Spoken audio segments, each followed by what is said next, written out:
السلام عليكم ورحمة الله وبركاته. الحمد لله رب العالمين والعاقبة للمتقين والصلاة والسلام على سيد الأنبياء والمرسلين وعلى آله وأصحابه أجمعين. أما بعد, সম্মানিত দর্শক শ্রোতা, আসসালামু আলাইকুম। আমাদের মাঝ থেকে বিদায় নিয়ে যাইতেছে 2024 সাল। 2024 সালের ভিতরে আল্লাহ তাআলা যারা ইন্তেকাল করেছে সবাইকে আপনি মাফ করে দেন। আল্লাহ তাআলা আপনি যারা বাইসে আছে তাদেরকে আপনি হায়াতে তৈয়বা দান করেন, তাদেরকে সুস্থ রাখেন, তাদেরকে ঈমান আমল বেশি বেশি ঈমান আমল বাড়ার জন্য তৌফিক দান করেন, বেশি বেশি আপনার হুকুমগুলি পালন করার জন্য তৌফিক দান করেন। সামনের দিনগুলি যেন আমরা ভালোভাবে চলতে পারি, আপনার হুকুম মতো চলতে পারি, ঈমান আমল বাড়াইতে পারি, সেই জন্য তৌফিক দান করেন।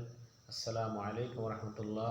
আমার এই ভিডিওটি ভালো লাগলে সাবস্ক্রাইব করবেন এই ইউটিউবে, আর ফেসবুক পেজে বেশি বেশি লাইক দেবেন, শেয়ার করবেন ইনশাআল্লাহ।